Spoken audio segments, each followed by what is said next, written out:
Saludos, gente, bienvenidos a un nuevo espacio de Barcito FM. Ahora queremos explorar en realidad qué tanta seriedad tienen estas iniciativas, en teoría, con enfoque a abordar el tema económico. ¿Está pensando en realidad el oficialismo en abordar y enfrentar uno de los temas que más demanda y más ha presentado o ha puesto sobre la mesa la población? Estamos hablando del desempleo, estamos hablando del alto costo de la vida y por supuesto hablamos también de cómo va perdiendo capacidad adquisitiva el poco ingreso que tiene la población. ¿Estamos hablando de eso o en realidad lo que estamos viendo a partir de estas iniciativas de la Asamblea Legislativa son algunas medidas más para entretener a la gente y no resolver problemas? De eso vamos a hablar un poco y para eso, pues, quiero darle la bienvenida a nuestro invitado de hoy, un periodista con el que hemos venido conversando ya varias veces, Leonel Herrera. Gracias por estar nuevamente con nosotros. Vamos a tratar de hacer un balance sobre estos temas que en realidad son los que la gente quiere que resolvamos después de tanto hablar de partidos políticos y elecciones. Sí, hola Franklin, ¿qué tal? ¿Cómo estás? Gusto de otra vez platicar con vos y con la gente que te sigue.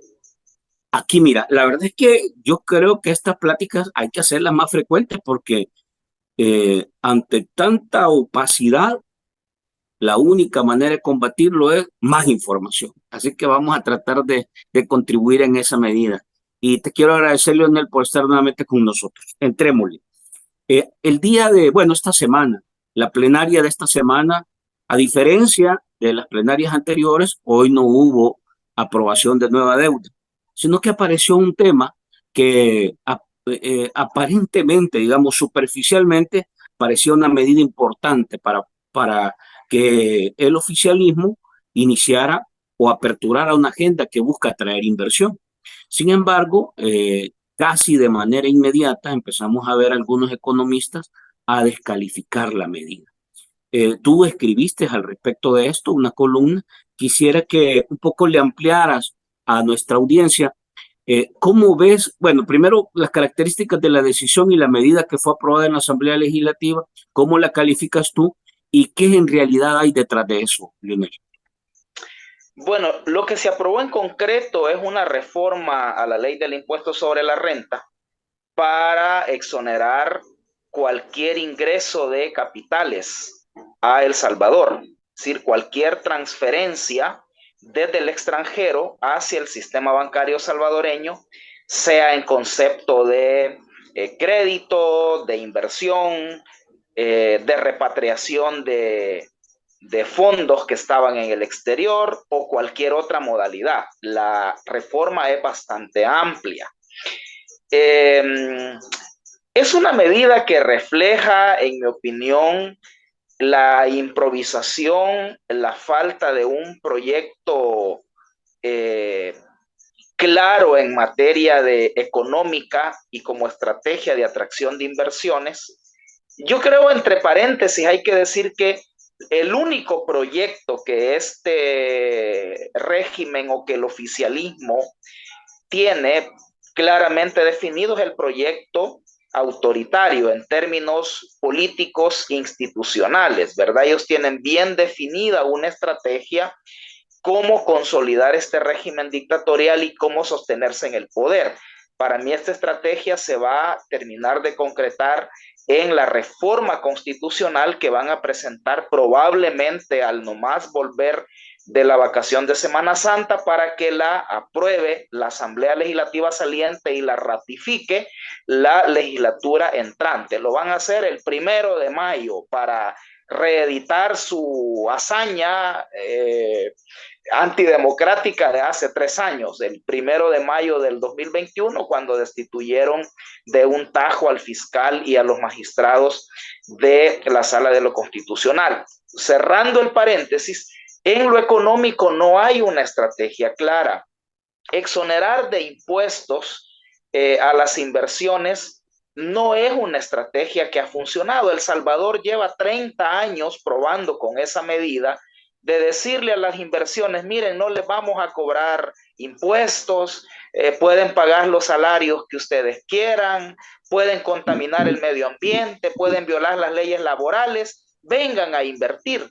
Probablemente alguna inversión sigue esos cánones, pero las inversiones serias que realmente contribuyen al desarrollo de los países tienen otros parámetros para ir a los países. En mi opinión, hay tres características que debe tener un país para que los inversionistas vayan. En primer lugar, que haya institucionalidad y que haya reglas claras. Es decir, los inversionistas buscan que hayan reglas claras, ¿verdad? Que las instituciones funcionen, ¿verdad? Fundamentalmente para defender sus intereses, ¿verdad? Si en un momento sus intereses están siendo afectados, que haya instituciones a las cuales pueden ellos recurrir y ampararse, ¿verdad? Entonces, en un país donde las reglas las define una sola persona, las define el ánimo, el estado de humor, eh, el, el, las ganas con las que se levantó en la mañana un presidente de la República, los inversionistas se la piensan, ¿verdad? De hecho, hay datos que, por ejemplo, la cooperación española, que tiene mucha incidencia en el país, empezó a retirarse después de los hechos políticos del 1 de mayo de 2021. Entonces, este es un elemento importante. Luego, los inversionistas también van donde hay mano de obra calificada, ¿verdad? Donde la gente tiene formación técnica, donde hay mano de obra y los inversionistas no van a tener que traer mano de obra desde el exterior. Y el otro elemento tiene que ver con las posibilidades que les ofrecen los mercados. Entiéndase, consumidores con poder de compra, con poder adquisitivo, posibilidades de expansión. El Salvador es un mercado muy pequeño, ¿verdad? O que sirva de plataforma para exportar hacia otros países. Quizás lo único que podría tener El Salvador es esto último, dado el Tratado de Libre Comercio con Estados Unidos, ¿verdad? Que algunas inversiones vengan y se planteen exportar de aquí hacia Estados Unidos, pero luego las demás condiciones El Salvador no las reúne. Por eso es que los inversionistas terminan en Costa Rica, terminan en otros países que casualmente tienen una mejor institucionalidad, que tienen gente más educada, más formada, más capacitada, que tienen clases medias robustas que dinamizan el consumo en los mercados. Entonces, no es cierto que eliminando impuestos vienen corriendo las empresas. En El Salvador no vamos a pagar impuestos, vamos para allá. Mentira, hacen una evaluación muy seria. Entonces, para mí no es cierto que la medida sea para atraer inversionistas. Yo creo que la cosa va por donde dijo la diputada Claudia Ortiz. Es decir, lo que están buscando es atraer depósitos al sistema bancario para que la banca le siga prestando dinero. Es decir, este gobierno ha establecido una política de financiamiento público basada en el endeudamiento. Han tenido algún incremento de la recaudación tributaria, pero fundamentalmente el gasto y el despilfarro y probablemente la corrupción es tal que necesitan endeudarse más y más, ¿verdad? Según los economistas, en 3 años esta Asamblea Legislativa ha aprobado préstamos por más de 10,000 millones de dólares. ¿verdad? A mí todavía me da risa cuando veo los rótulos de la DOM y dice el dinero alcanza cuando nadie roba. ¿De qué están hablando? El dinero no les ha alcanzado. Han prestado 10,000 millones de dólares, ¿verdad? Entonces, y ante la dificultad de conseguir préstamos afuera con los organismos financieros internacionales, ¿verdad? Con el Fondo Monetario Internacional no han logrado un acuerdo, ¿verdad? Sobre los 1.300 millones de dólares. Con el Banco Mundial se redujo el financiamiento a partir de la adopción del Bitcoin y básicamente el gobierno tenía al BCIE, el Banco Centroamericano de Integración Económica, pero ahora con el cambio en la presidencia de este banco, ya se anunció que se va a revisar por qué a El Salvador y por qué a Nicaragua es a los gobiernos que más el BCI les prestaba dinero en relación a los demás países, ¿verdad? Entonces, digamos, frente a estos problemas para obtener fondos afuera, el gobierno recurrió a lo que hay adentro. ¿Y qué es lo que hay adentro? Primero, las reservas del Banco Central, que se las han terminado, según he escuchado yo los análisis de los economistas. ¿Tienes Segundo, el al fondo, dato, tienes el dato de cuánto hablamos en materia de reservas? no manejo el dato, pero los economistas hablan de que ha habido una reducción significativa de las reservas internacionales. Este país Ujú. no tiene reservas internacionales. Sí, ok, ok. Le Es han parte. caído a los fondos de pensiones. Acordate Ujú, que en diciembre pasado, en la semana entre Navidad, ujú, mientras todo el mundo en sus casas celebraba, el gobierno tomaba $1.000 millones de ese fondo, ¿verdad? Recientemente Barclays, un banco de inversiones británico, también dijo, el gobierno de El Salvador está en problemas porque se está financiando con el dinero de las pensiones. Y luego, lo otro a lo que le han caído es a los fondos que maneja la banca privada, que son los fondos de los ahorrantes. Yo quiero hacer énfasis en esto. Los fondos de las pensiones que el gobierno está utilizando son de los cotizantes y de los jubilados. Y los fondos que maneja la banca privada son los fondos de los ahorrantes, de empresas, pero fundamentalmente de personas. Entonces, básicamente a los bancos los han venido descapitalizando. ¿Te acordás que han venido modificando la ley que le sí. pone un límite a los bancos? Los bancos tienen un límite para prestarle al gobierno. Entonces lo que han hecho es venirle moviendo ese límite para que los bancos le presten cada vez más. Sí. Y sin poderle pagar, es decir, a los bancos le quitan prestado, pero no les están pagando. Tanto es así que el gobierno tuvo que pactar con la banca, ampliar los plazos de pago. Normalmente en la banca privada lo que agarran son los letes y setes, ¿verdad? Ujú, Las letras del tesoro y certificados del tesoro, que es deuda de muy corto plazo. Normalmente son deudas para un año. Pues resulta que sí. el gobierno ya no le puede pagar y negoció con los bancos ampliar el periodo de un año a 2 años y hasta 7 años. ¿Qué quiere decir? Que el gobierno está agarrando el dinero de los bancos en préstamo, pero no está pagando.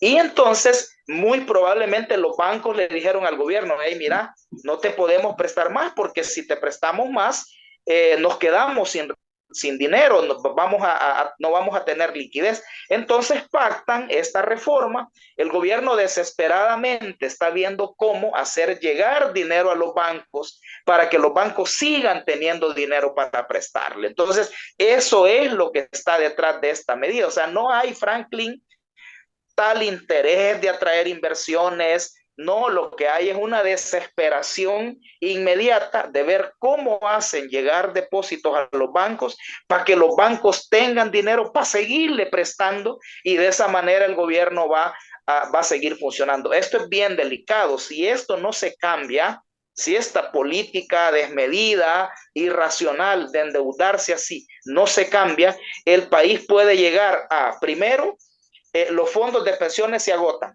y no va a haber Ujú, dinero para pagarle a los jubilados y a los pensionados dentro de poco tiempo. Y luego, si le siguen sacando dinero a los bancos, puede en algún momento los bancos no tener liquidez, y cuando la gente quiera hacer uso de sus ahorros, no van a estar disponibles. Aquí acordémonos lo que pasó en Argentina en el año 2001.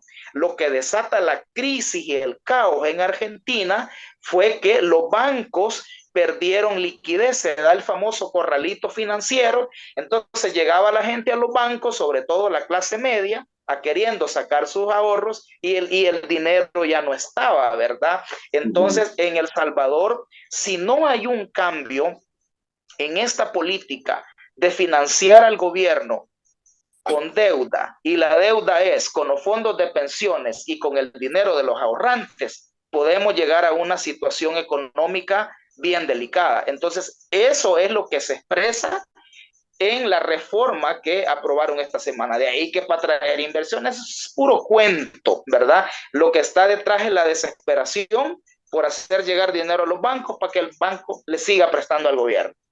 Vamos a ver, antes de pasar al análisis de la medida y de otras consideraciones que están en la mesa, ¿cómo calificás entonces eh, la narrativa y el discurso que los diputados de Nuevas Ideas presentaron ante la gente? Porque lo dijeron, le vamos a bajar, le vamos a eliminar la renta a las remesas, este tipo de cosas. ¿Cómo lo calificas?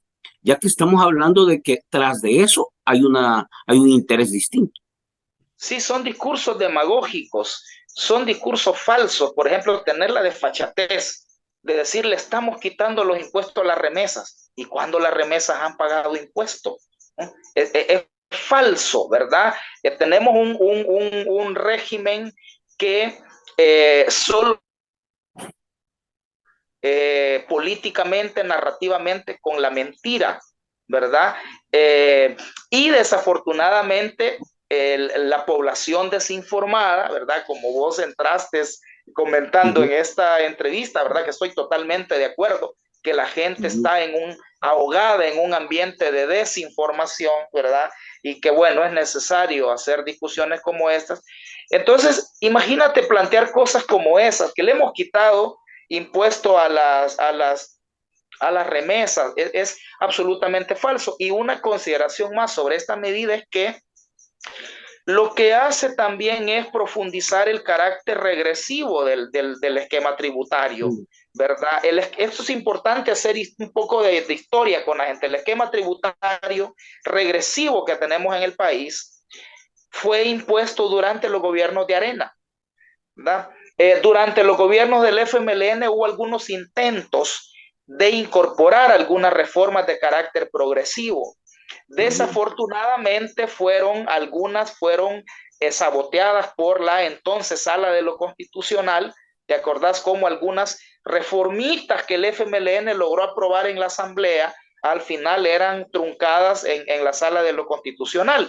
Entonces, básicamente el sistema tributario que tenemos actualmente data desde los gobiernos de Arena, ¿verdad? Es regresivo porque, en palabras muy concretas, al final paga más la gente que tiene menos y termina pagando menos el que tiene más, ¿verdad? Sobre todo porque no hay impuestos directos a la gran ganancia empresarial, a las grandes transferencias financieras, a los bienes y servicios de lujo, sino que son impuestos al consumo, como el IVA y otros impuestos indirectos al consumo, que al final los terminamos pagando todos. Pero eso de que los pagamos todos no significa que nos afecte igual para todos. Los neoliberales dicen el IVA es un impuesto igualitario porque es el 13% para todos, sí, pero no es igual el 13% para una persona con un salario mínimo en la maquila que para un CEO de una empresa que gana $15,000 al mes, ¿verdad? Entonces, este esquema tributario regresivo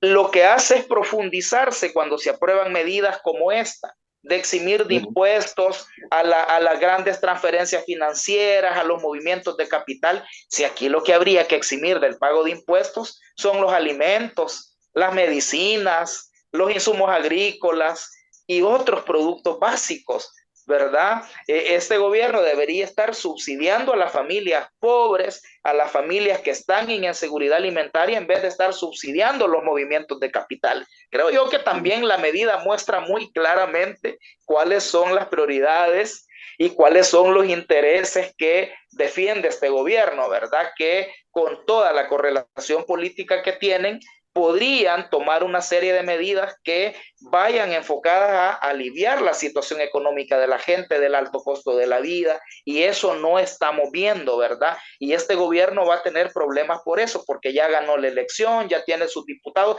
la gente que fue a votar por ellos siente que ya cumplió, que ya le cumplió al presidente, que ya le dio lo hizo ganar inconstitucionalmente, que ya le dio sus diputados, ahora, presidente, resuélvame los problemas.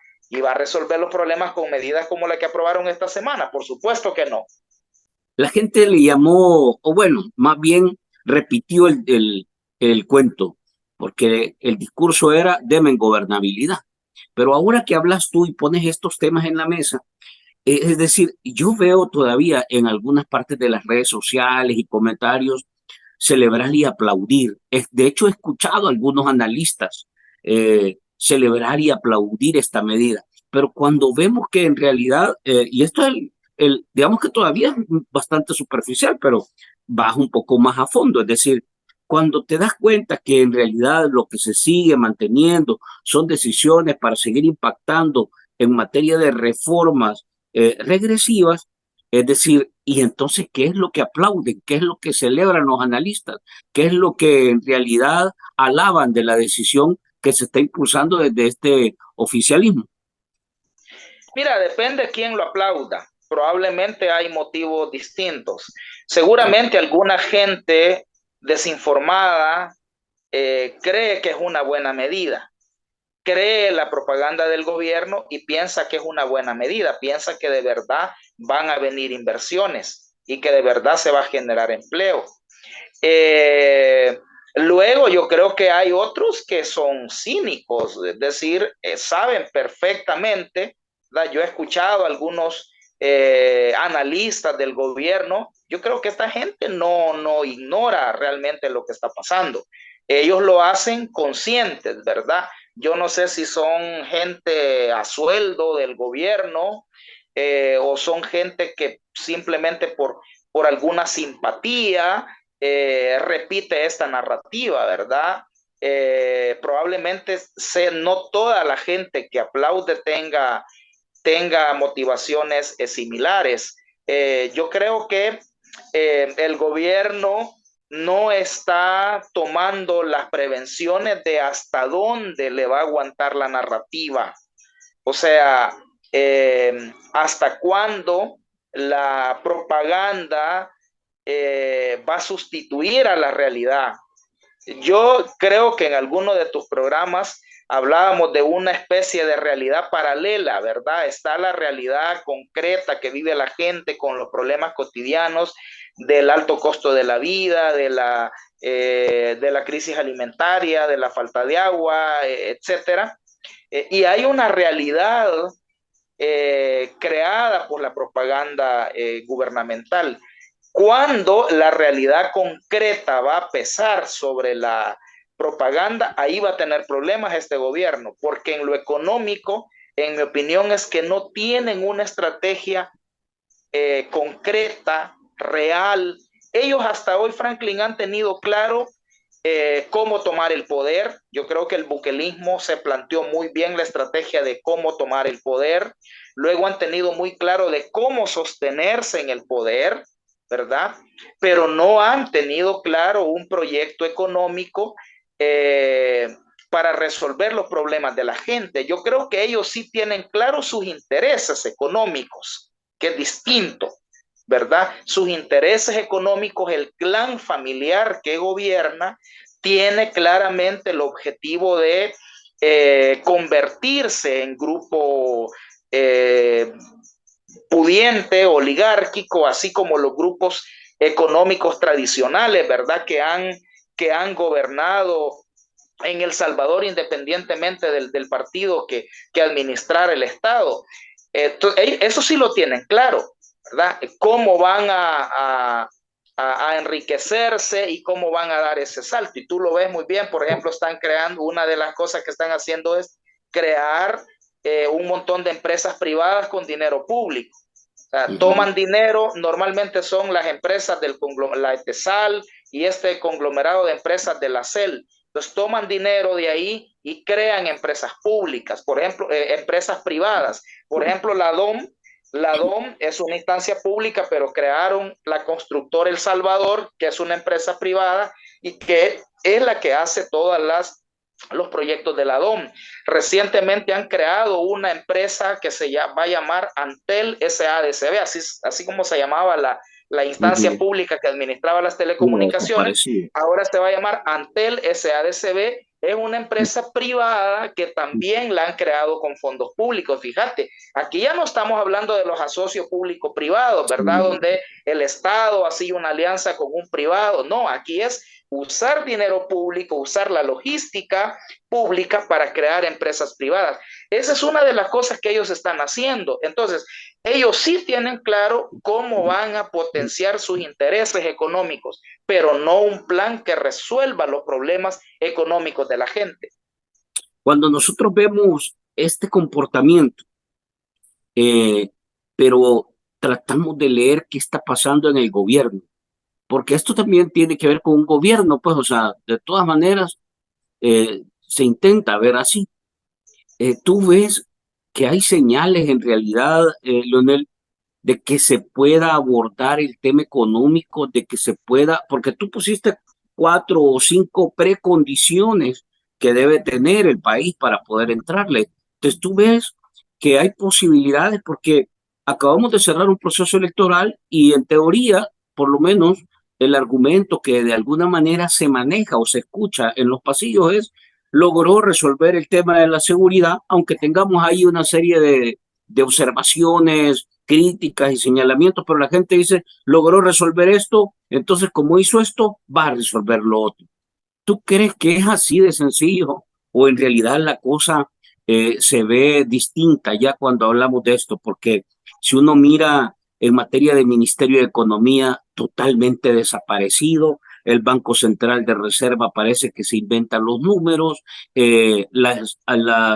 este, digamos, una serie de instituciones, instancias, el Ministerio de Hacienda, francamente, más opaco no puede ser. Entonces tú ves que hay condiciones para que se pueda abordar en serio, digamos, está cerrando un ciclo, pero ya un par de meses abre un nuevo ciclo este mismo ejercicio. No va a haber cambio, probablemente, o no sé si puedan haber, pero tú ves alguna señal, alguna luz allá al fondo del túnel.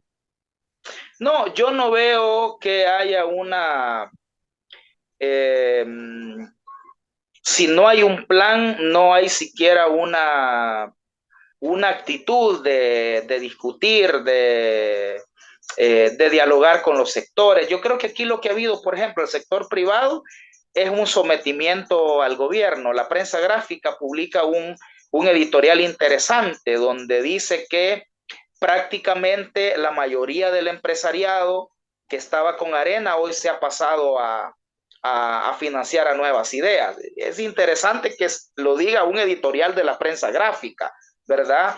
Es decir, estos empresarios, en la medida en que con el gobierno de Bukele han tenido total libertad para hacer negocios, ¿verdad? Donde no han tenido ninguna política, por ejemplo, tributaria progresiva o cualquier otra medida que afecte sus intereses y han tenido total libertad, lo que han hecho estos empresarios es adherirse al gobierno de Bukele, ¿verdad? Pero Bukele no ha discutido un plan con los sectores empresariales productivos de este país. Simplemente el empresariado tiene una actitud pragmática, es decir, bueno, Arena se acabó, ya no va a volver al poder, ahora estas nuevas ideas nos vamos a entender con este gobierno y además Bukele en su perspectiva, digamos, económicamente neoliberal, socialmente conservadora, coincide plenamente con la perspectiva de los grupos empresariales del Salvador. Entonces, eso en relación a los sectores productivos, en relación a los sectores empresariales, perdón, en relación a los sectores laborales, sociales, académicos, no hay tampoco ninguna apuesta. Para mí, el ejemplo emblemático es la actitud que tiene este gobierno con la Universidad del Salvador, ¿verdad? La mayor prueba de que no hay ninguna apuesta por la educación, por la formación, por preparar mano de obra calificada, es la actitud del gobierno con respecto a la educación. Las escuelas sin reconstruir, eh, me encantó alguien que dijo que querían quitar la ideología de género de las escuelas en vez de ir a reconstruir las escuelas. La Universidad El Salvador, Bukele llegó a hacerle un montón de promesas a los estudiantes de la U, hasta cantó el pueblo unido jamás será vencido allá en la Universidad El Salvador, Bukele con los estudiantes de la U, y mira ahora, ni siquiera les paga lo que les debe de presupuesto, ¿verdad? Los 48, bueno, hoy ya son 52 millones según la última declaración del rector, ya no son 48, son 52 millones. Es dinero que le debe a la U desde el presupuesto del 2022 y el 2023. ¿Cómo es que un gobierno tiene dinero para cualquier cosa?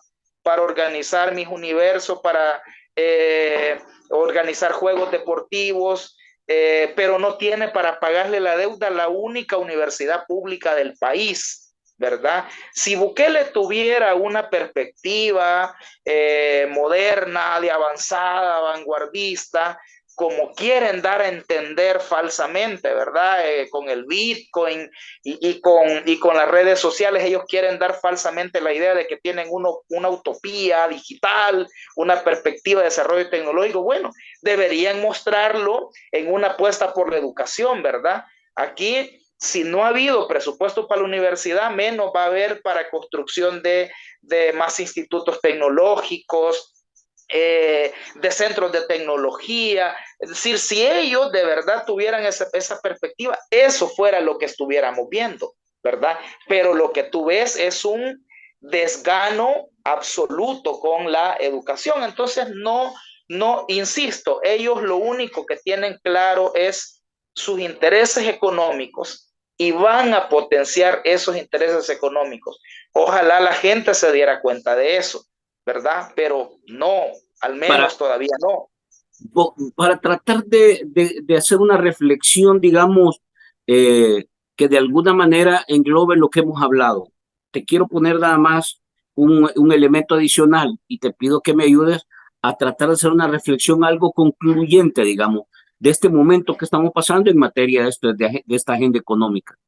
Eh, ¿De qué podría estar teniendo expectativas este gobierno en el sentido de decir, de aquí me voy a colgar? Porque de todas maneras, recursos se van a necesitar y cada vez se cierra más la posibilidad del crédito.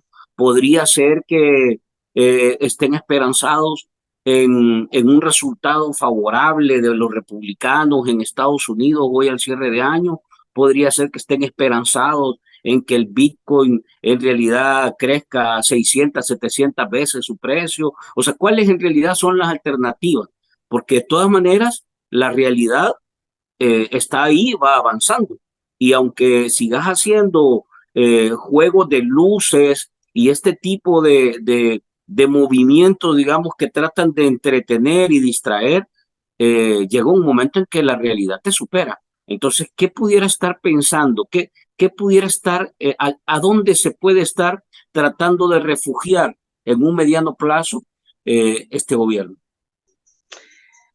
Mira, eso no está claro, ¿verdad?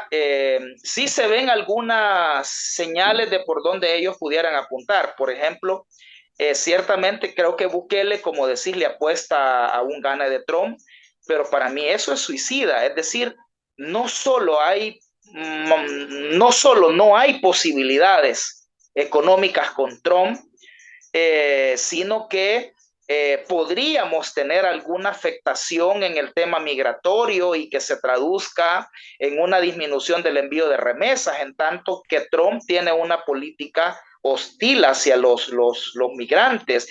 A mí me parece no solo irresponsable, sino que suicida que el presidente de un país que depende de las remesas apoye la elección de el candidato que podría afectarnos en las remesas, que podría afectar a nuestra población en el tema migratorio. Entonces yo creo que ahí hace un mal cálculo. A mí me parece que algunas apuestas de Bukele pudieran ser, primero, ellos tienen en agenda reabrir la minería metálica. Probablemente con la minería ellos pretendan impulsar dos objetivos. Por un lado, obtener algunos ingresos para el fisco, para el Estado, y por otro lado, el clan familiar incorporarse directamente en ese negocio, en alianza con las empresas extranjeras que vengan. y de esa manera también ellos encuentran una fuente de acumulación para convertirse en grupo oligárquico, porque ellos tienen ese problema en su aspiración oligárquica, el no tener fuentes de acumulación. Recuerda que los grupos oligárquicos que conocemos tienen 150 años, ¿verdad? El acto originario de acumulación se da a final del siglo XIX, 1880-85, en el gobierno de Saldívar, cuando se privatizan las tierras. Allí es el acto originario de acumulación de estos grupos que durante más de 150 años se han venido adueñando de toda la economía del país. Entonces, Bukele, el clan Bukele, en su intención de ser grupo oligárquico, está desesperadamente buscando fuentes de acumulación. Probablemente el Bitcoin tuvo también ese objetivo. Dijeron, bueno, juguemos en este casino y a ver qué es lo que agarramos, ¿verdad? Entonces, con la minería probablemente vayan viendo la oportunidad de tener algunos recursos para el Estado y aliviar la crisis de las finanzas públicas, y por otro lado también alguna posibilidad de que el clan familiar que gobierna encuentre una fuente de acumulación de riqueza, pero eso sería a costa de terminarse ambientalmente este país. La minería en El Salvador no es viable, ¿verdad? La minería es la más contaminante de las industrias extractivas. Aún causa daños en países que tienen territorios continentales, ¿verdad? No se diga en un país tan pequeño como El Salvador. Por algo, en el pasado reciente logramos un consenso nacional de que ese tipo de industria no era viable en El Salvador. Entonces, pero ellos en su irracionalidad mercantilista no les importa el grave daño ambiental, y la detención de los líderes de Santa Marta tiene justamente que ver, en mi opinión, con eso. Entonces, probablemente la minería sea una apuesta. En materia de otras inversiones, fíjate que yo creo que ellos, como no pueden atraer inversiones así de manera auténtica, con una política de Estado, muy probablemente busquen negociaciones con gobiernos, por ejemplo, negociar con China, ¿verdad? Y en los acuerdos con China, pedir que empresas chinas vengan a El Salvador. Pero eso no es una política de atracción de inversiones, fortaleciendo la institucionalidad, cualificando la mano de obra, mejorando las condiciones del mercado en el sentido que hablé hace un momento, sino que sería un pacto político, resultado de un pacto político con gobiernos extranjeros, en este caso con el gobierno de China, ¿verdad? De hecho, las empresas que podrían aparecer ahora en el sector minero salvadoreño, la gente de Cabañas ha denunciado que son empresas chinas. Entonces, probablemente busque acuerdos con los chinos para traer algunas inversiones, ¿verdad? Quizás Bukele piensa que Trump le puede ayudar a traer inversiones también, pero a Trump no le importa. Si él lo dice, que a él no le importan los demás países, que él no va a estarle haciendo donaciones a los países, dice que lo que puede hacer es préstamos, pero no. Entonces, no se ven claras las estrategias de por dónde pueda ir este gobierno en materia económica. En la cuestión fiscal, yo creo que van a llegar en algún momento en la disyuntiva de o ponerle impuestos a los ricos con el riesgo de afectar la alianza que hay con los grupos oligárquicos, o ponerle impuestos a la gente con el riesgo de perder popularidad, ¿verdad? Seguramente el pegue de la gente disminuiría si la situación económica se le agrava con el incremento del IVA o con la eliminación de los subsidios que todavía quedan, porque casi todos han sido eliminados o disminuidos. Entonces, en esa disyuntiva se va a encontrar Bukele. Probablemente él intente salir con alguna media, ¿verdad? Aumentar el IVA y poner por este lado el impuesto al patrimonio, que además el Fondo Monetario lo ha venido planteando desde hace algunos años, ¿verdad? Pero esa sería una reforma insuficiente que no le va a quedar como solución integral al problema de las finanzas públicas. Entonces, ese es el problema, y la situación económica se agrava, la gente proteste, y allí es donde todo el proceso de militarización, que ahora la gente lo ha visto bien porque ha sido para combatir a las pandillas, pero todo este proceso de militarización, de control social, ya puede utilizarse para reprimir a la gente. O sea, la mesa está servida para poder arremeter contra la gente cuando ya la propaganda no sea suficiente. Creo que un periodista del Faro fue el que usó esta metáfora y dijo, yo creo que cuando la propaganda ya no genere muchos aplausos, entonces la bota militar va a servir para ir contra la gente. Entonces, ese es el escenario al que nos estamos yendo como país, o sea, no podemos decir otra cosa, ¿verdad? La gente, de alguna manera, porque hemos cerrado un proceso electoral, bueno, un par de semanas, pues, y la gente, digamos, en gran medida, pues, porque hay varias lecturas del proceso electoral. Las dos elecciones tienen una serie de irregularidades, situaciones que tratan de entenderse y descifrarse, pero lo que está claro es que en gran medida la población salvadoreña decidió confiar otra vez en una buena parte de la población decidió confiar otra vez en este formato de gobierno, con todas las características que hemos visto. ¿Tú crees que la gente va a seguir aplaudiendo y va? Porque hemos escuchado, te pregunto esto y esto para cerrar este tema, porque muchos dicen lo que Nayib Bukele ha logrado crear no es en realidad una sociedad o un elector consciente, sino fanáticos, ¿verdad? Es decir, Bukele es como que hablara de Bad Bunny, como que hablara de Shakira, como que hablara, es decir, él tiene fanáticos y el fanático simple y sencillamente siempre está del lado tuyo, independientemente la aguantada de hambre sea crítica. Entonces, ¿tú crees que la gente va a seguir aplaudiendo esto eh, pensando ya en que se abre un nuevo ciclo? Basta con la narrativa, el discurso, buenas fotos, más luces. ¿Es suficiente para que el país siga feliz tomándose fotos en una biblioteca hecha por los chinos y hablando de Sur City y ese tipo de cosas? O sea, bastas para que los salvadoreños estén tranquilos. Yo creo que va a ir aplaudiendo menos, eh, va a ir aplaudiendo menos. Y por eso es que ellos aprovecharon el momento de mayor respaldo de la gente Ujú. para tomar de un solo el control de todo el aparato estatal, para de un solo afianzar su permanencia en el gobierno, para de un solo militarizar al país. Fíjate que hay algunos que dicen, comparando el gobierno de Bukele con el de Ortega Murillo en Nicaragua, y dicen, Bukele ha hecho en un año lo que Ortega hizo en 10, ha hecho en un mes lo que Ortega hizo en un año, ha hecho en una semana lo que Ortega hace en un mes y ha hecho en un día lo que él hace en una semana. O sea, el proceso de reversión democrática y de consolidación autoritaria en El Salvador ha sido nunca visto, express, Acelerado. ¿verdad? Solo comparable con cómo Adolf Hitler tomó el poder tan rápido, de manera total, en la Alemania nazi de los años 30. Entonces, ¿por qué lo hicieron? Porque si iban en un proceso más gradual, más despacio, y en eso se les iba bajando el respaldo de la gente, ya no lo iban a poder hacer.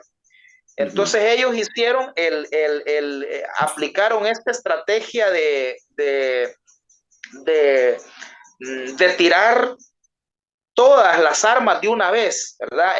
Ya que hablamos de la Alemania nazi, en la Segunda Guerra Mundial, los nazis hicieron famoso un tipo de guerra relámpago y de guerra total, es decir, agarraban al enemigo, en este caso fue Polonia, la primera república europea que invaden. Entonces, agarrarlos de manera desprevenida era lo de la guerra relámpago, pero además una guerra total, es decir, te tiraban 2 millones de soldados, 800 aviones, 1.500 tanques, toda la maquinaria de guerra de un solo. Imagínate que a Polonia la aplastaron en una semana, ¿verdad? Entonces, ellos también, la comparación es porque ellos hicieron lo mismo aprovechando que tenían el respaldo de la gente, le metieron con todo, ¿verdad? Entonces, porque sabían que iba a llegar el momento en que la gente empezara a aplaudir menos y a la gente le empezara a caer el 20 de la engañada que le han pegado y que entonces ya iba a ser más difícil avanzar. Por eso es que ellos avanzaron todo de un solo y ahora ya tienen el control, ¿verdad? Y cuando la gente empiece a aplaudir menos y empiece a criticar, allí es donde ahora la gente va a empezar a ver la represión, probablemente no una represión todavía abierta, militar, pero sí ellos están perfeccionando mecanismos de control, están perfeccionando el utilizar las instituciones para perseguir de manera selectiva, ¿verdad? A opositores, a medios, a políticos. Esa es la estrategia que van a implementar. Yo escribí el otro día, hablaba en una charla sobre un proceso de buquelización de la sociedad. Es decir, este proceso de buquelización de la sociedad tiene que ver con varios procesos, tiene que ver con profundizar y consolidar lo dictatorial, tiene que ver con profundizar el carácter neoliberal de las políticas públicas, lo vemos con medidas como la de esta semana de profundizar más la crisis fiscal, tiene que ver con la consolidación de la perspectiva conservadora, ¿verdad? Que últimamente Bukele le ha dado volumen a esa perspectiva, ¿verdad? Luego que vino de la CEPAC, donde se reúne con la ultraderecha estadounidense, viene hablando de la ideología de género. Entonces, aquí va a haber una reversión en las políticas de inclusión, en el enfoque de equidad de género en las políticas públicas, va a haber mayor violencia contra las mujeres, ¿verdad? Entonces, y luego, toda esta lógica también con un componente cultural, la buquelización en lo cultural va a tener que ver, por ejemplo, con la presencia de líder, con la figura de Bukele por todos lados. Yo incluso no descarto que en la reforma constitucional que van a presentar incorporen alguna reforma a los símbolos patrios y aprueben algo relacionado a la exaltación de la figura del líder, ¿verdad? Como es en las dictaduras. También el hecho de que cualquier posibilidad de empleo, cualquier cosa pase por la vinculación con nuevas ideas, van a ir perfeccionando ese tipo de mecanismo para ir copando, ¿verdad? A la sociedad salvadoreña. Institucionalmente tienen todo el escenario planteado para hacerlo. Habrá que ver cómo, sí, habrá que ver cómo, lo que pasa es que, de verdad, porque al escucharte, y en realidad uno lo ve en cada capítulo, es como una metamorfosis de Bukele. O sea, empezó el Bukele amando a la izquierda y ahora ves un Bukele que prácticamente va, ¿cómo se llama?, modificándose. Y esa metamorfosis en realidad también la está pasando la Constitución, las instituciones. Y yo creo que en el fondo lo que está pasando es que se va a intentar normalizar todo lo que nosotros ahora vemos como irregularidad, ilegalidad, arbitrariedad, abuso, etcétera. Entonces, eh, faltan un par de días porque entiendo que esto de la reforma debe aprobarse antes del 1 de mayo y el 1 de mayo debe ratificarse la misma que se apruebe. Habrá que ver, pero las luces van por ahí. Y en este tema que tú has tocado, para hacer un pequeño giro, porque quiero aprovecharte también respecto de algún capítulo que me parece que ha quedado pendiente de cara al tema electoral.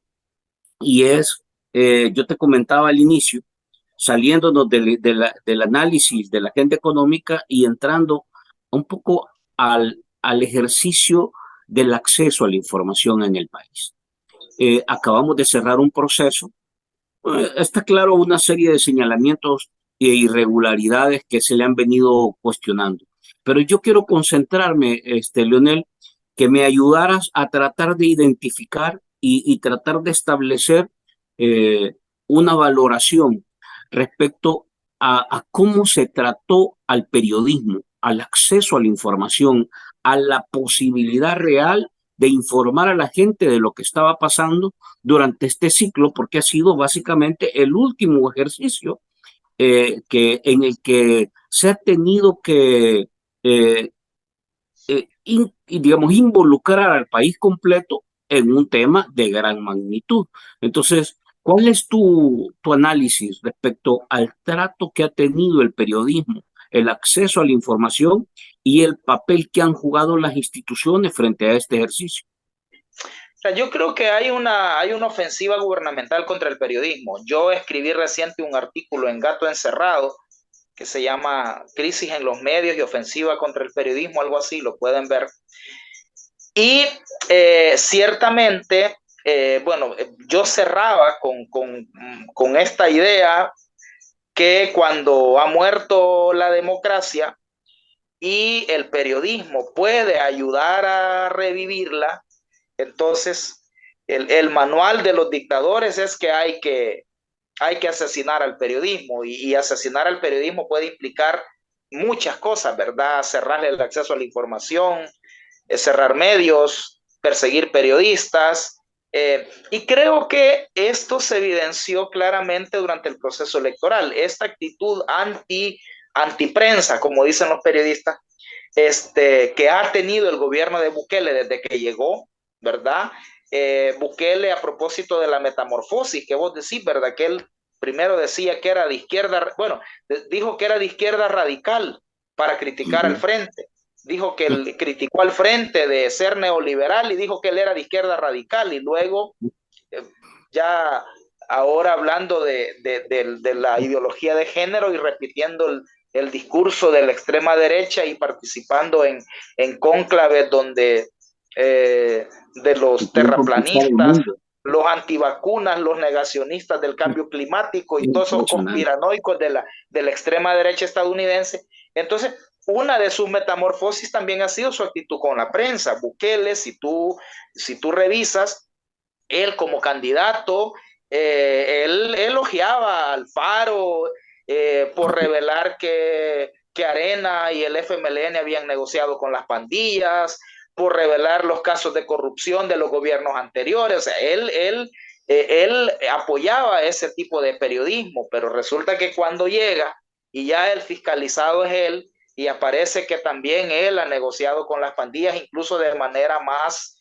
cínica y más criminal y más cobarde que los anteriores, y las irregularidades que empiezan a mostrar el periodismo tienen que ver con su gestión, ahí él cambia de actitud, ¿verdad? Y lo hemos visto con el cierre del acceso a la información, ¿verdad? Decretando reservas que son totalmente ilegítimas. Lo hemos visto con una política sistemática de descalificación y de estigmatización, presentando como opositores, como asalariados de George Soros a los medios, a los periodistas que lo critican.